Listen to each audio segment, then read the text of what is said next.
Agora eu não tenho medo de meter a mão na massa com as questões moleculares.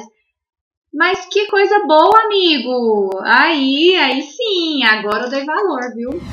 Olá, seja muito bem-vindo e muito bem-vinda ao Entenda Genética. Hoje nós vamos conversar sobre 7 erros em genética de populações e como evitá-los. A bem da verdade, a gente vai conversar em termos gerais, né? Tanto de genética de populações como genômica populacional. Beleza? Se você tiver alguma dúvida, coloca aqui para mim nos comentários, me manda a perguntinha pelo Insta, tá bom? E compartilha com um amigo, que eu sei que você sabe de alguém que precisa desse tipo de conteúdo, então deixe chegar a outros corações.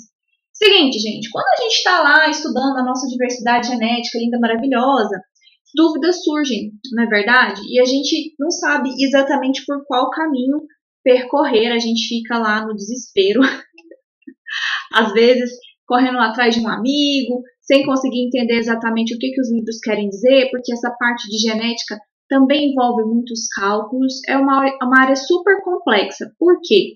Porque ela envolve tanto a parte ecológica, ela envolve a parte ecológica, quando eu falo, é porque você vai precisar da ecologia para interpretar os seus dados e fazer a sua pergunta biológica. Eu sempre puxo a orelha de vocês e fico falando, gente, se você não sabe para onde você vai, qualquer caminho serve. Então, você não sabe se você vai para a direita, você não sabe se vai para a esquerda, e isso dá ruim.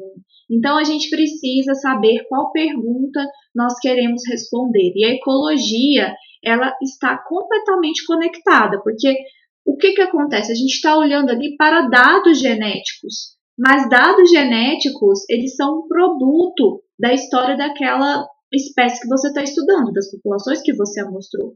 Então, dito tudo isso, você precisa, sim, entender de ecologia, você precisa de entender de evolução, taxonomia, biogeografia, e também você precisa entender de bancada, minimamente, né, da sua experimentação. Você precisa entender como você vai fazer sua coleta, né, não é uma coisa trivial. Então, são muitos aspectos. Você precisa, além disso, saber como você vai amostrar, como que você vai analisar, qual marcador você vai analisar, qual parâmetro você vai escolher. Tá vendo o tanto de coisa que você tem nessa jornada para fazer? É muita coisa, gente, é muita coisa mesmo. São muitos fatores que entram aí dentro do nosso sistema. Então, o que eu quis trazer hoje aqui para vocês? 7 principais erros que ocorrem nessa jornada. Ah, Nath, são os únicos erros do universo planetário que ocorrem na jornada? Não são os únicos erros do universo planetário, não são. Mas são erros que ocorrem e ocorrem muito e que levam a interpretações equivocadas, tá bom? E a gente vai conversar sobre isso. Por quê? Porque às vezes você está cometendo esse erro e nem sabe que você está cometendo esse erro. Então, eu já contei para você aqui o motivo de eu explicar esses erros, né? Porque a gente tem uma jornada muito longa, com várias possibilidades de escolha, e aí você vai acabar ficando na dúvida de um lado, de outro e tudo mais. Para isso, você precisa de um suporte, né?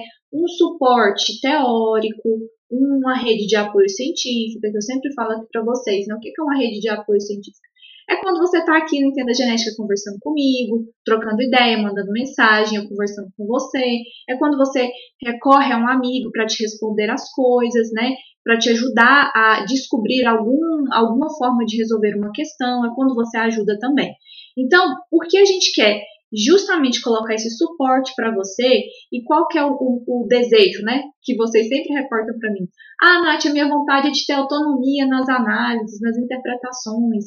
Então, porque você deseja isso, eu estou aqui te contando alguns erros que você pode cometer. Então, você vai lá e vai revisar. Será que eu já fiz isso de errado?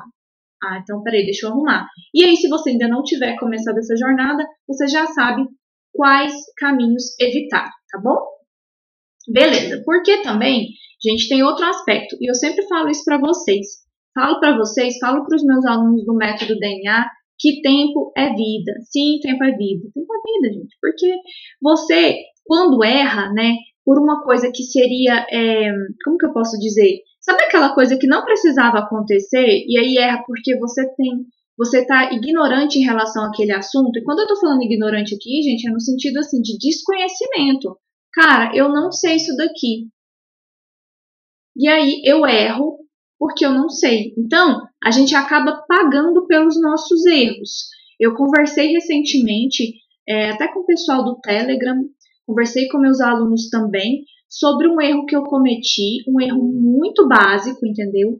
Que eu fiz todas as minhas análises de maneira correta, certinho, apertei os botões certinho, interpretei os números de maneira correta, mas a base estava errada. Eu cometi um erro e a base estava errada.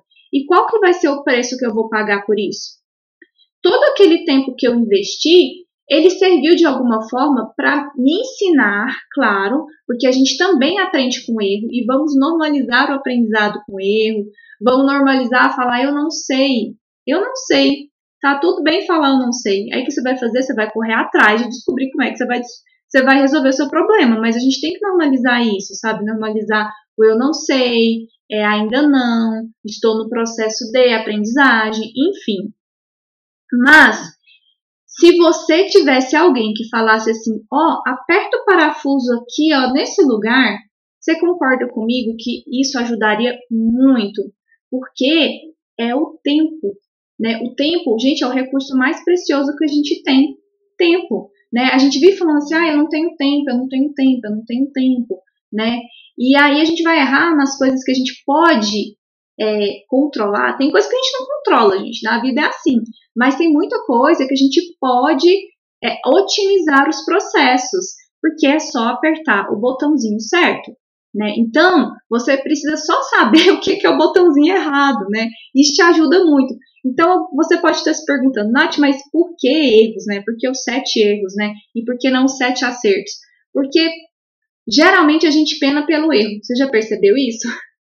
A gente muitas vezes pena pelo nosso erro, né? A gente perde tempo.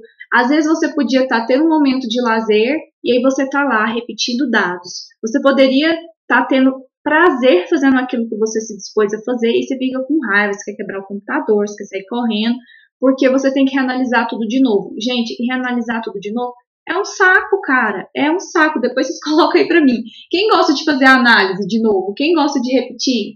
É a mesma coisa de você limpar uma casa, acabar de limpar a casa e vir uma criatura pisando com a casa, o chão ainda tá molhado, e aí a criatura vem com o sapato sujo e pisa e marca o que você limpou. Você tem que voltar lá e limpar. Então o erro é a criatura que entra e não passa o pé no tapete. É muito ruim você ter que refazer aquilo, eu não gosto. Eu fico muito pistola para refazer a análise, vocês não têm noção. Quando o parafuso é uma coisa simples. Quando a gente está modelando, isso é normal, tá? Se você tá com seus dados genéticos aí na mão, depois eu quero até que vocês comentem para mim, se vocês são geneticistas mesmo, assim, sabe? Qual que tem sido um problema recorrente, inclusive nos trabalhos que eu analiso, em revistas que eu reviso os artigos, estudantes que eu sou de banca.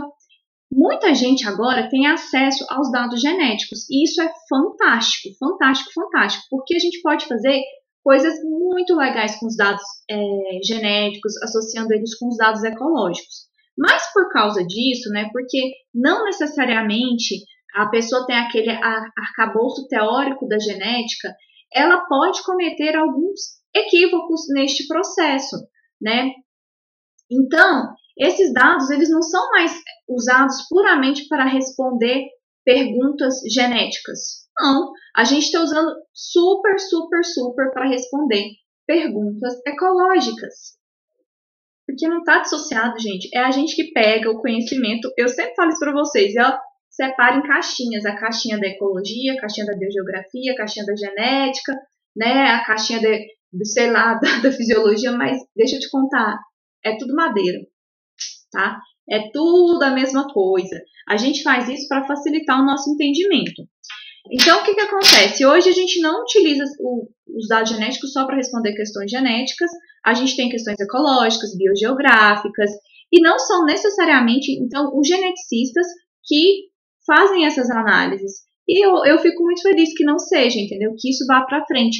Só que falta algumas umas ferramentas, assim como para mim, né? Eu não sou ecóloga, mas eu utilizo da ecologia totalmente para responder as minhas perguntas biológicas. Sem ecologia, não faz sentido o meu trabalho. Eu preciso da ecologia, eu preciso da biogeografia. Então, eu vou atrás de amigos que me auxiliem nessas ferramentas que eu desconheço e chamo, inclusive, vários deles para serem colaboradores nos meus trabalhos, porque eu realmente preciso dessa base. Mas por causa disso, muita gente acaba pecando, sabe? Tipo assim, só obtém o dado genético e beleza, aqui é o dado e vamos rodar e é isso aí. E aí você encontra um negócio lá e você olha e fala, nossa, que coisa linda, só que isso não tem nenhum significado biológico, porque você não tratou os dados da maneira equivocada. Então eu quero te contar o seguinte, quando a gente tem pequenos erros, tá? E quando eu falo pequenos erros, a gente vai conversar um pouquinho ali pra frente, mas vamos pensar o seguinte, você tem um erro de genotipagem, quando você tem um erro de amostragem, alguma coisinha assim, mas você está usando os microsatélites, pode ser que esse viés pequeno, ele não afete tanto o significado estatístico das suas análises, tá? Pode ser que não afete muito. Mas, porém, contudo, entretanto, quando isso acontece em dados de sequenciamento de nova geração, we have problems. Temos problemas seríssimos, temos problemas muito sérios. O impacto é um pouco maior. Então não tem problema nenhum, Nath, eu fazer coisas, deixar passar um errinho ali nos micros? Eu não falei isso. Eu só disse que o impacto ele é maior em dados de sequenciamento de nova geração. Né? Em dados de microsatélites é um pouquinho menor, tá? Mas a magnitude do impacto, especialmente nas estimativas de diferenciação de grupos genéticos, ela é um pouco maior dentro dos dados de sequenciamento de nova geração. E o que a gente vai fazer então, Nath? Vamos começar agora a elencar cada um desses 7 erros, explicar cada um deles e dar a solução, porque não adianta nada também vocês saberem aqui quais são esses 7 erros e aí eu simplesmente falar isso aí, Brasil, tchau, vou embora tomar meu café. Não. A gente tem que conversar e explicar como que você vai resolver esse pepino, tá? Primeiro erro que nós temos quando estamos falando de dados de diversidade genética, em estudos de diferenciação populacional, usando microsatélites, usando dados de genotipagem, o nosso primeiro erro é a amostragem. A gente geralmente fica empolgado em genotipar e a gente esquece de amostrar. Como assim, Nath? Já viu que geralmente é muito interessante, gente, eu recebo e-mail. Nossa, porque eu quero sequenciar não sei quantos locos, milhões de locos e 1 milhão de microsatélites, eu quero ter a maior quantidade de números de microsatélites e de SNPs e de sequência, eu quero fazer um monte e lá. Aí eu pergunto, tá, qual que é a sua pergunta biológica e o que você quer avaliar? Aí a gente vai olhar a amostragem da pessoa, a criatura não está mostrando dado geográfico, ela está mostrando muito dado genético. É ruim amostrar muitos dados genéticos? Não estou dizendo que é ruim. Mas a questão é quando você põe mais energia na genotipagem e esquece da sua amostragem geográfica. Então, eu quero que você olhe esse mapa aqui. Esse mapa é de um trabalho meu. E eu costumo mostrar ele porque ele é um mapa com uma distribuição muito ampla, tá? Então, esse mapa aqui da América do Sul, esses pontinhos azuis aqui que vocês estão vendo, é a ocorrência da espécie que eu estudo, tá bom? E esses pontinhos aqui no mapa maior são os pontos de coleta que eu amostrei aqui. Você tem que fazer uma escolha, tá?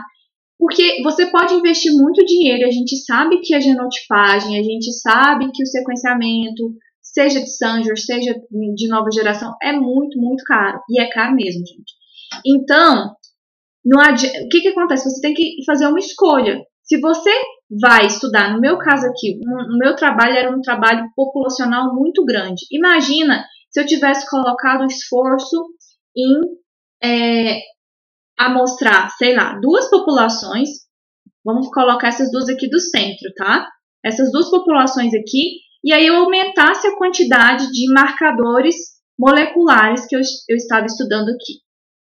Faria sentido se eu olhar que eu quero entender a história demográfica, a história filogeográfica dessa espécie que ocorre em toda a América do Sul, eu ia ficar com algum gap aqui, algum leque do conhecimento. Eu não ia conseguir responder as minhas perguntas, porque as minhas perguntas, elas se relacionam com a distribuição da minha espécie, com a ecologia dela, onde ela habita, por que ela habita onde ela habita. Será que ela ocorria numa área maior? Será que ela ocorria numa área menor? Será que aqui eu tenho barreira ao fluxo gênico? Será que eu não tenho barreira ao fluxo gênico? As populações estão diferenciadas. Então, eu quero contar a história dessa espécie aqui, que era uma espécie de palmeirinha. Então, você precisa dar atenção à sua amostragem geográfica e não ficar focando só em sequenciar, porque de repente você vai perceber que você tem muitos dados genéticos. Isso é muito legal, bacana, ótimo, excelente, mas que você não tem populações geográficas que te permitem responder as perguntas, você não mostrou quase nada. Então, a gente tem que fazer esse balanço, tá? Entre a amostragem geográfica e a sua amostragem genética.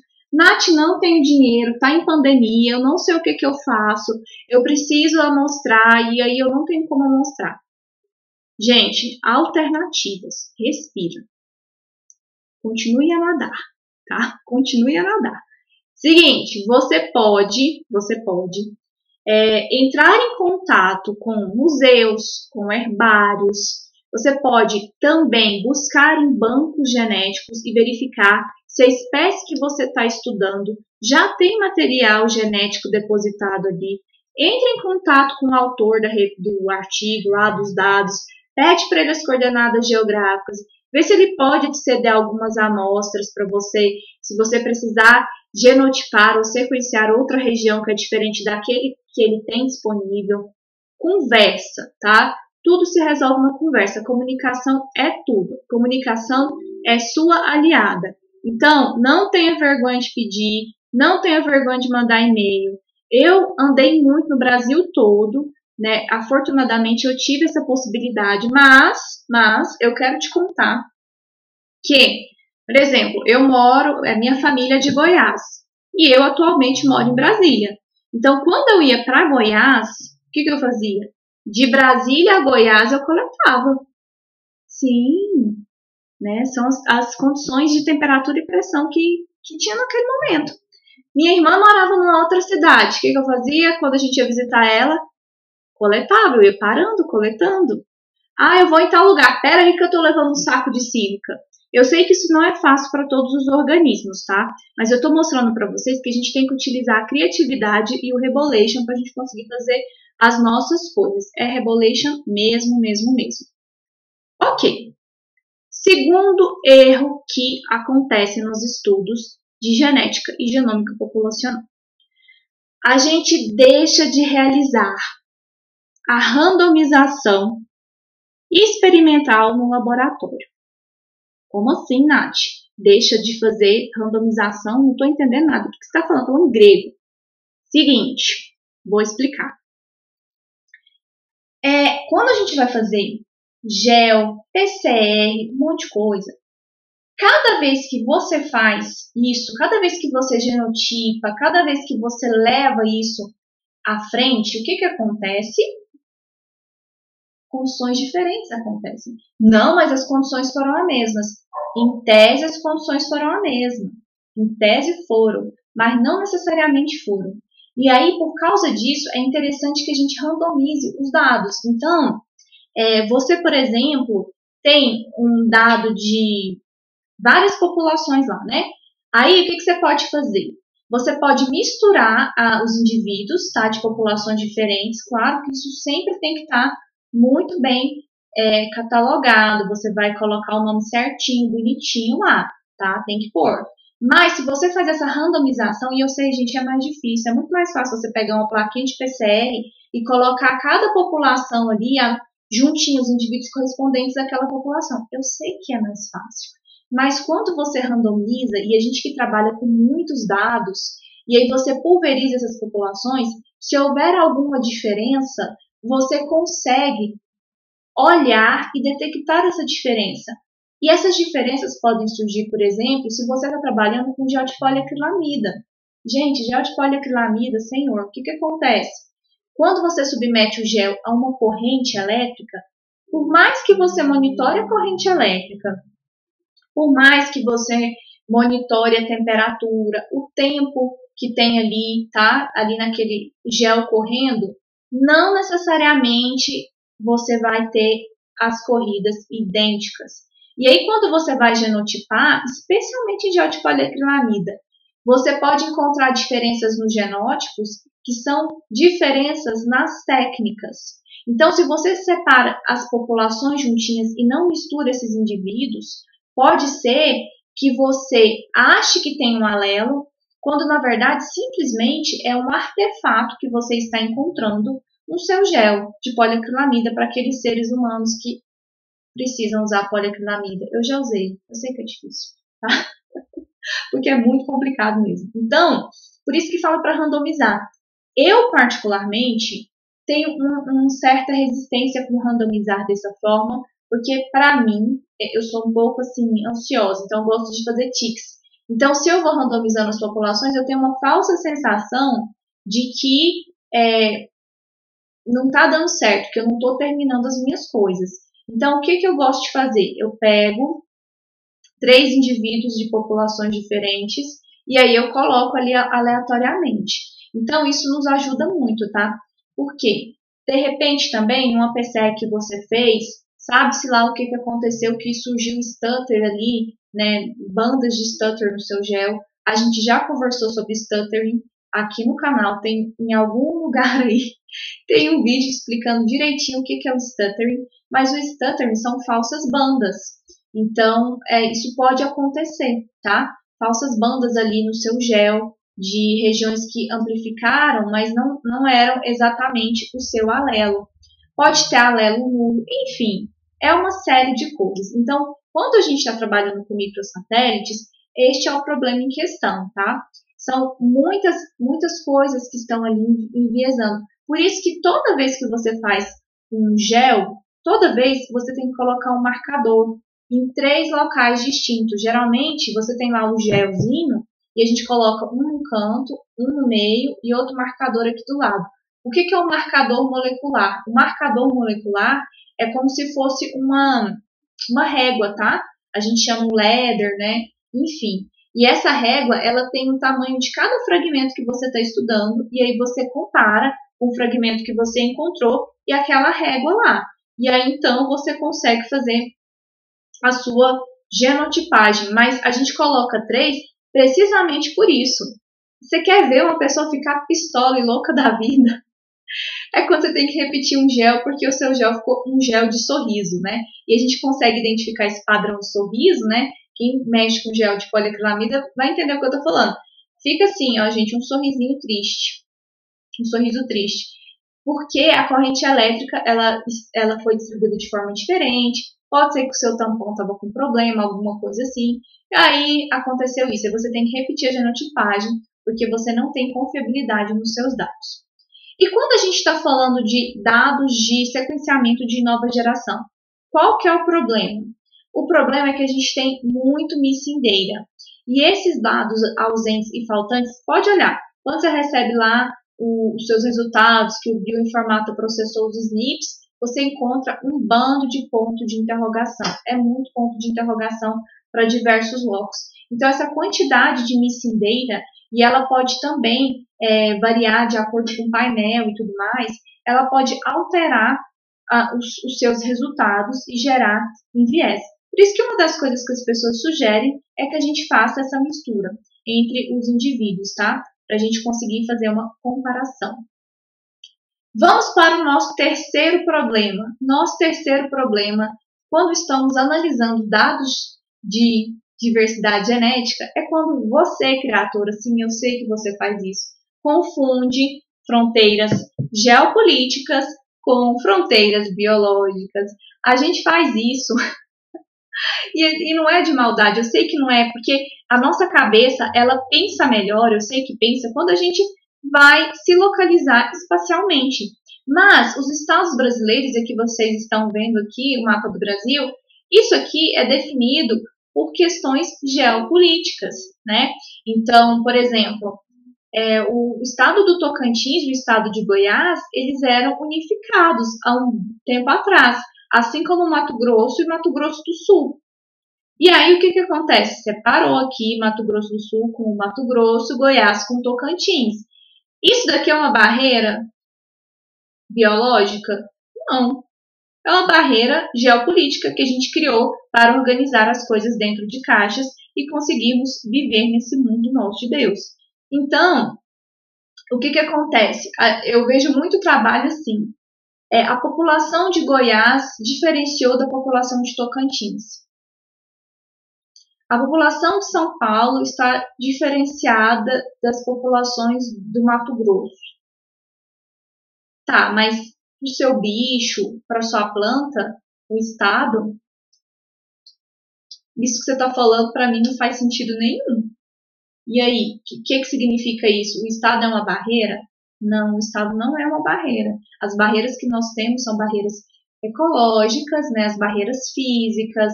A gente tem quebras, né? Por exemplo, se você tem uma montanha, se você tem plantas que ocorrem em pHs de solos distintos. Então, são várias coisas, polinizador, que vai, que não vai, bicho com comportamento territorialista, bicho que está restrito a uma poça d'água, espécies que só opositam em folha, enfim, uma série de coisas para você explorar, e foi por isso que eu falei que a ecologia é muito importante, mas a fronteira geopolítica, ela serve só para nortear você, tá bom? Então tenha isso em mente. Eu sempre converso com vocês e falo até para os meus alunos do curso do Método DNA o seguinte, cara, para facilitar a sua questão espacial, tenta nomear as espécies ou as suas populações, desculpa, com o nome do estado e do município que você coletou. Então, geralmente, as minhas amostras, como que eu faço, né? Por exemplo, supondo que eu tenho uma espécie lá de Tocantins. Aí eu coloco, e eu coletei ali em Palmas, por exemplo. Eu coloco Palmas, Tocantins. E aí eu tenho um código específico lá para as espécies, que vem primeiro desse código aqui da população. Por quê? Porque eu já sei mentalmente localizar. Então, essa população está em Palmas, Tocantins. Cara, mas Palmas, Tocantins tem um tipo de vegetação de cerrado muito diferente da vegetação que tem ali em Goiás. Então, é mais para a gente se localizar, entendeu? Mas não é porque a gente está considerando essas fronteiras geopolíticas como fronteiras que têm uma importância biológica.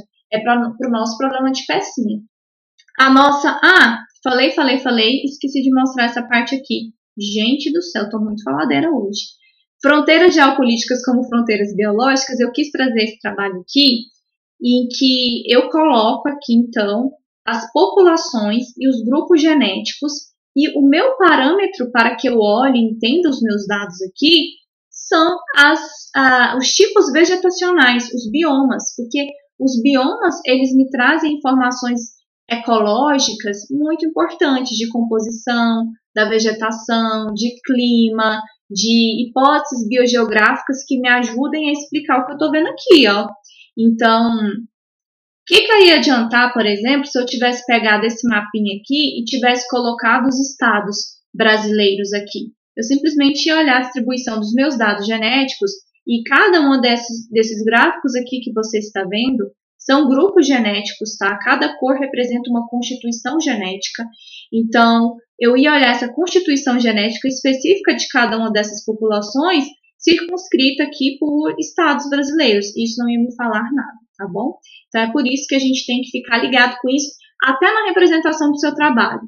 Eu falo porque eu já fiz isso, tá? Inclusive, na minha tese eu fiz isso para facilitar para as pessoas entenderem onde estava distribuído os dados. Mas eu fiz uma partezinha que eu fiz um mapa do Brasil, coloquei lá.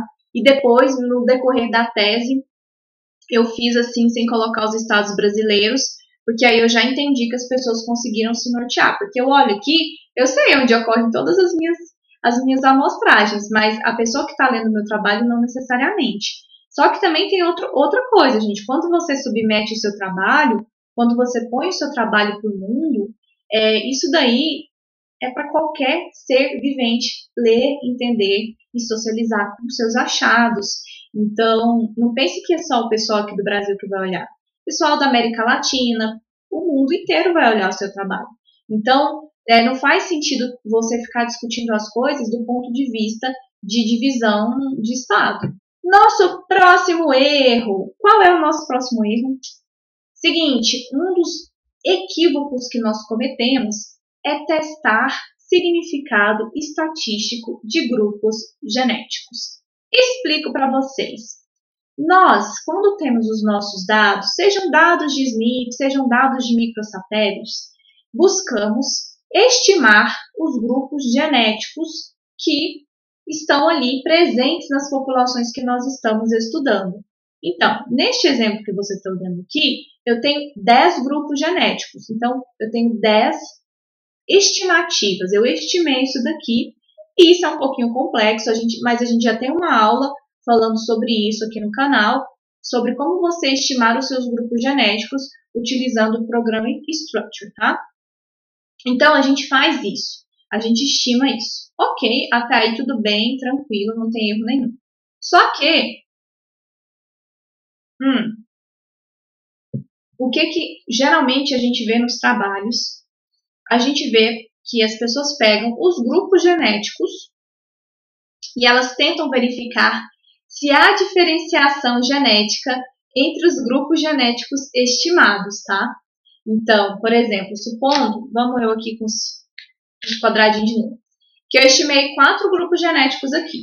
Então, fui lá, fiz a minha análise no Structure, e aí, ou no Fast Structure, para quem trabalha com SNPs, e eu identifiquei 4 jovens mancebos, 4 grupos genéticos. E aí, eu posso fazer um teste de AMOVA para verificar se há diferenciação genética entre esses 4 grupos genéticos aqui. Ah, é só de grupo genético? Não, mas isso é para outro momento. Podemos explorar a AMOVA de uma outra forma. Mas a gente, então, está trabalhando aqui com esses 4 grupos genéticos. Tudo bem. Só que a gente estimou os grupos genéticos por uma análise bayesiana, tá? E a gente vai lá verificar se tem diferenciação, né, genética populacional por teste de permutação. A gente já está comparando coisas ali distintas, mas tudo bem. O que é o problema de quando você vai verificar, então, significado estatístico, né? Se esses grupos são diferentes entre si? É que esses valores de P que a gente encontra lá no programa, eles não vão medir a força da diferenciação. Ele só vai dar um suporte estatístico de que isso aqui é diferente ou não. Só isso. E o que a galera interpreta? Quanto mais alto o p-valor, mais forte a diferenciação genética. E não é isso, tá? Então, a gente vê lá que as pessoas olham para o p-valor, e aí se o p-valor for muito baixinho, muito baixinho, muito baixinho, então significa que é muito, mas muito diferenciado, muito mesmo. Não. Você só vai ter um suporte estatístico de que isso aqui tem diferença genética. Mas você não vai medir pelo p-valor lá da AMOVA a força de diferenciação genética. Muito menos espécies distintas, tá? Nada disso. Para você verificar se você tem espécies distintas, você tem que fazer outras coisas, como, por exemplo, análises de filogenia, tá? Mas um p-valor ou um FST alto é um indicativo. Tá, ele é um indicativo. Você pode ir lá investigar. Quando a gente tem valores de FST muito elevados, por exemplo, igual a 1, é um indicativo sim de que sejam espécies distintas. Mas não necessariamente. Eu, por exemplo, trabalhei com uma espécie de palmeiro-buriti, que a gente encontrou FST muito alto, tipo 0,8, entendeu? Para marcador cloroplastidial. E ela não é outra espécie, é porque estava muito diferenciada. Então, qual que é a minha ressalva com esse item aqui? Cuidado com as generalizações, tá? Cuidado com a intensidade do amor pelo seu dado e por aquilo que você quer ver. A estatística mostra o que é. E o que você vai ver é simplesmente se tem um suporte para diferenciação genética ou não dos seus grupos. E não se está extremamente diferente, pouco diferente, todas essas coisas, tá bom? Próximo erro que nós temos quando estudamos genética de populações, genômica de populações. Falando em valor de K, E K, quando a gente está falando de K, a gente está falando de grupos genéticos, tá? Então, quando a gente está falando de K, um erro muito comum que a gente tem é a pessoa interpretar um único valor de K. Ela faz a discussão dela em cima de um único valor de K. Ela vai lá, faz a análise no Structure e descobriu qual que é o K dela. E aí ela vai e faz, por exemplo, ela detecta qual seria o K que melhor explica aquela variação genética, né, a diferença nas frequências alélicas, por um método muito utilizado em genética de populações, que é o EVAN. E ele é muito maravilhoso, tá? Mas ele também tem problemas. E aí ele encontra um valor lá, por exemplo, um K igual a 2. E geralmente, para o teste de EVAN, tá? A estatística de EVAN, quando você vai utilizar ela para selecionar o seu melhor K, e se dá um K igual a 2, pode ser que você tenha estimado uma coisa muito errada. Porque geralmente, quando você tem um K igual a 2 detectado como o melhor K pela estatística de EVAN, na verdade você tem subgrupos escondidos lá. Então, é aconselhável que você utilize um outro método estatístico, e tem vários por aí. Eu gosto muito do PicMail 2016, para você verificar se por esse método você encontra o mesmo valor de K, tá bom? Então, se você encontrar um K igual a 2 com o PicMail, opa, houve uma convergência. Se você não encontrar, aí você tem que analisar qual deles faz sentido biológico, escolher um teste estatístico e explicar. Eu escolhi por causa disso, disso e disso, faz sentido com isso, com isso, com isso. E outra coisa que a gente tem que fazer também, gente, nesse bolo de análises, é pensar o seguinte: estimar grupos genéticos é uma coisa muito complexa.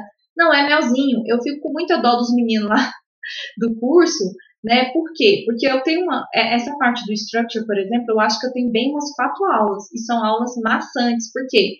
Eu fico dando todos os detalhes. Gente, ó, isso aqui tem que ser assim, isso aqui tem que ser assim, porque realmente não é trivial. Se você escolhe, por exemplo, analisar com admixture, e admixture é quando você quer verificar se tem mistura entre os grupos genéticos, né? É um tipo de análise. Se você se você quer, por exemplo, estabilizar a sua corrida e tem poucos dados, é um tipo de parâmetro que você usa. São simulações. E aí, por ser simulação, e ser uma simulação bayesiana, não necessariamente a primeira análise vai ser igual à segunda análise. Você tem que repetir um monte de vezes. Então, é complexo. A gente tem um monte de algoritmo para fazer a estimativa do K, e a gente tem mais um monte de abordagens para isso, tá? Então, você tem que ficar de olho e não olhar só um tipo de abordagem. É bom que você olhe mais de um tipo de abordagem, e mais do que isso, você olhar, tá vendo esse gráfico aqui? Eu quero que você olhe para eles.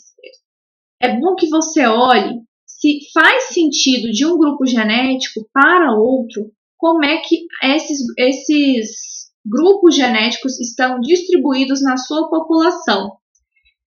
Nath, como assim? Não importa qual K que vai ter detectado. É só para a gente ver se faz algum sentido. Então, olha só. Eu olhando aqui do 1 para o 2, é óbvio que vai ter diferença, porque o 2 eu tenho 2 grupos genéticos. Separou aqui. Aqui o 3, bom, eu tenho 3 grupos genéticos. Aí o que vai acontecer? Eu estou percebendo que esse grupo genético roxo aqui apareceu na população 2. E aí, o que eu tenho que observar? Se em todas as minhas análises em que esse K vai crescendo, esse grupo roxo, ele aparece aqui, porque aí eu tenho uma concordância das análises. Ah, Nath, mas aqui no K igual a 3, ele está numa proporção muito maior. Sim, porque são 3 grupos genéticos. Aqui, quando estimou 4, para essa população 2 aqui, ela tinha os 4 grupos genéticos. E tudo bem, eu não quero ver predominância, porque predominância de grupo genético vai variar de acordo com cada um desses casos aqui. Então, beleza, beleza. Mas a gente espera que haja uma concordância. Porque se esse grupinho roxo aqui sumisse da minha análise, opa, tem um problema na minha análise. Preciso repensá-la. Entendeu? Então, não é tão simples assim e trivial você interpretar. E é por isso que a gente coloca interpretar um único valor de K. Olhar só para aquele valor que o programa te deu. tá bom? Não é assim que a gente faz. A gente tem que olhar outras coisas também. Próximo erro. Nós temos a tendência, gente, de interpretar de maneira equivocada o teste de Mantel. Sim, o teste de Mantel. Nath, o que é o teste de Mantel? Não estou entendendo nada. O teste de Mantel, ele é utilizado para várias coisas, não é só para dado genético, não. Tá? Então, você quer comparar duas matrizes e você tem perguntas para isso. Minha amiga Sara está aqui, que linda! E aí, se você tem perguntas para isso, você pode comparar e, por uma regressão dessas matrizes, olhar ali a sua pergunta e tudo mais. Mas a gente também usa o teste de Mantel na genética. E o que a gente olha? Qual que é a comparação que a gente faz?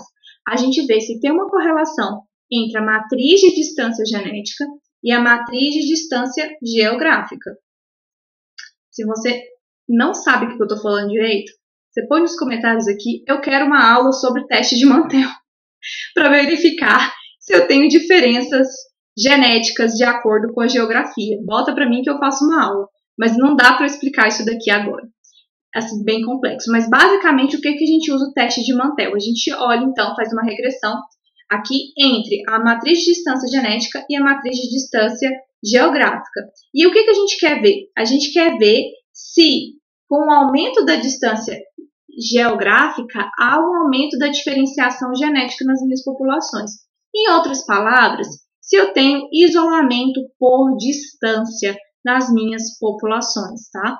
E aí, o que significa isolamento por distância? Quando eu tenho isolamento por distância, eu estou dizendo que populações que DNs próximos tendem a trocar mais genes, mais alelos entre si, do que DNs distantes. Faz sentido? Isso. Então, por exemplo, se eu tenho uma população bem pertinho, igual esse aqui do slide, bem pertinho, há uma probabilidade maior, né, desses indivíduos, dessas populações trocarem genes do que dessa aqui com essa daqui. Então, se eu tiver um isolamento por distância, é isso que eu verifico, tá? Só que, qual que é o problema do teste Mantel? Ah, então não pode usar teste Mantel. Não estou falando isso. Os maiores problemas que a gente encontra é na interpretação que a gente dá para o nosso dado, tá? Não é na estatística em si. É como a gente olha para essa estatística. O negócio, gente, é que o teste de Mantel, ele não vai fornecer uma decomposição precisa da variação genética. E de Moran, ele fornece. O de Moran você consegue ver as classes de distância e o quão essas populações vão diferenciando entre si. No teste de Mantel, não. No teste de Mantel, o que a gente vê é um valor do R ou do R quadrado, e aí esse valor vai dizer, ó, essas populações, a diferenciação genética que você encontra nessas populações, ela pode ser explicada pela geografia. É isso que você pode falar, entendeu? Mas analisar por menor cada uma dessas comparações, não, tá? Socorro. Vamos que vamos. Eu quero espirrar. Como é que faz para espirrar no meio da live, gente? Espirra? Peraí. Ai. Saúde. E vamos que vamos. Então, o que você tem que tomar cuidado quando você olhar para o seu valor de R lá do teste Mantel? Cuidado para você não extrapolar a interpretação dizendo aspectos da variação genética com questões de distribuição espacial, tá? E ainda mais dizer que isso é limitado por dispersão. Muita gente interpreta o teste de Mantel dessa forma. Ah, então eu estou percebendo que a diferença genética ela pode ser explicada pela geografia, então beleza, a dispersão da espécie é limitada pela dispersão. A diferenciação da espécie é limitada pela dispersão. Não faz sentido isso. Não faz. Então, cuide para isso. Você simplesmente vai ter um parâmetro que vai te falar, cara, seguinte, essa diferenciação genética que você encontrou aqui nas suas populações, ela pode ser explicada pela geografia. Ponto. Só isso. Se você quiser interpretar outras coisas, se você quer ver se tem troca de alelos ou não, são outras análises, tá? Tem aí de Boran, tem análises no SAM, Tem vários pacotes no R que te ajudam a verificar isso, caso você queira fazer essa decomposição da variação genética. Tem também análises, por exemplo, num programa que chama Barrier, que ele pega o dado geográfico, o dado de distribuição genética, da variação genética, e aí ele consegue colocar no mapa onde a gente tem quebras genéticas para o fluxo gênico. Então, tudo isso ajuda a gente a interpretar melhor os nossos dados. E, novamente, se vocês tiverem dúvidas, coloquem aí, põe nos comentários. Nath, quero essa aula. É muito bom quando vocês enviam, gente, porque aí fica melhor para vocês, né? Porque não necessariamente eu vou saber qual é a sua necessidade, tá? Outra coisa que a gente tem que conversar sobre. Quando você, isso aqui vai especialmente para a galera que está trabalhando com sequenciamento de nova geração. Se você está fazendo um estudo de associação de genoma, que é conhecido aí na praia como GYAS, tá? GWS. O que acontece? Você quer verificar se um determinado traço fenotípico ele está associado com um dado genético. Então, geralmente, a gente tem os painéis ali de SNPs e a gente quer verificar, por exemplo, vamos supor aqui que eu tenho um gene associado à seca, resistência à seca, faz de conta. E aí eu quero ver, então, quais SNPs estão relacionados a esse gene de resistência à seca. Enfim, você tem uma característica que você quer avaliar. Só que a gente tem que tomar cuidado, porque somente uma pequena parte do genoma está associado com essas características. E, geralmente, os trabalhos tendem a generalizar. E aí eu trouxe para vocês um exemplo de clima, porque hoje a gente tem vários trabalhos que tentam verificar se tem algum marcador que está associado ao estresse ambiental, a diferenciação a populações que ocorrem na área úmida, populações que ocorrem na área seca. Será que a gente tem marcadores, SNPs associados a genes de resistência à seca, a genes de resistência ou a genes vinculados à umidade? Coisas nesse sentido. E aí as pessoas, o que elas fazem? Elas extrapolam novamente a interpretação.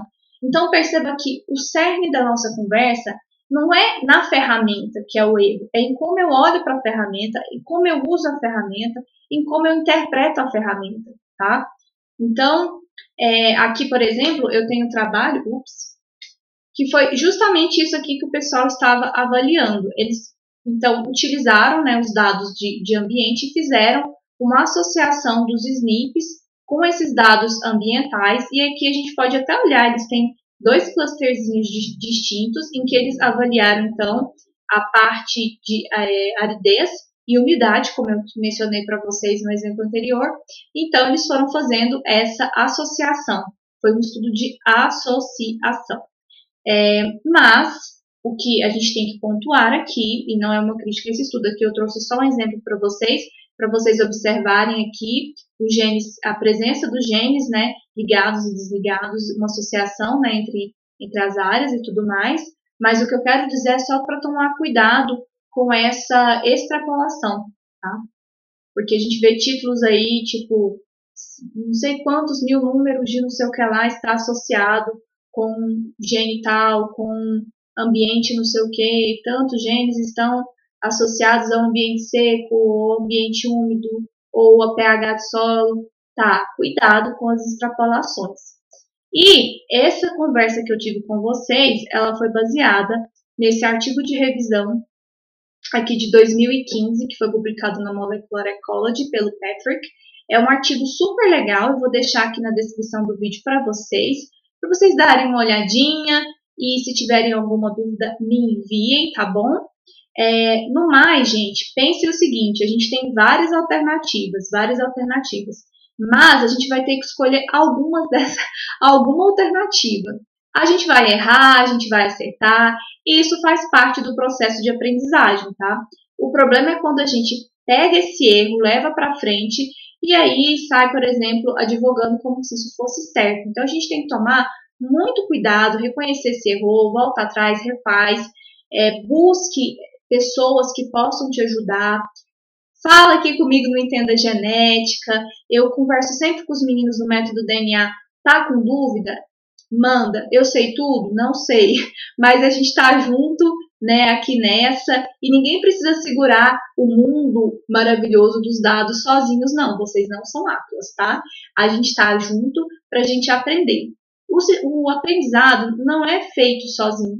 Isso é muito triste, é muito solitário, porque de repente você pode incorrer em algum erro na sua jornada, seja no processamento dos dados, seja na parte de escolha de análise ou na sua interpretação. Perceba que aqui a gente conversou as três coisas. Nós conversamos a parte de preparação dos seus dados, a parte de escolha nas análises e a parte de interpretação. E olha, acredite, está longe de ser tudo, viu? Isso aqui é só a pontinha do iceberg. Então, você não necessariamente tem que carregar o mundo nas costas. Você não precisa fazer isso sozinho. Até porque é na troca que a gente consegue tanto ajudar como ser ajudado e também identificar se a gente está cometendo algum erro, se a gente está acertando. E eu acho que a jornada se torna prazerosa e é por isso que eu sempre falo para vocês aqui, ninguém solta a mão de ninguém, a gente está sempre junto e se você de alguma forma se sentiu ajudado por esse vídeo, dá o seu like, que é importante para que a gente consiga chegar a mais pessoas. Compartilhe com os seus amigos, compartilhe com aquele amigo que está fazendo a análise que eu sei que você tem, que você conhece, para as coisas ficarem mais claras, para a gente difundir o conhecimento. E nosso lema, continue a nadar. Não pare de nadar, mas tente nadar na direção correta, para você não precisar ficar chorando as pitangas. Nossa, eu já notei errado.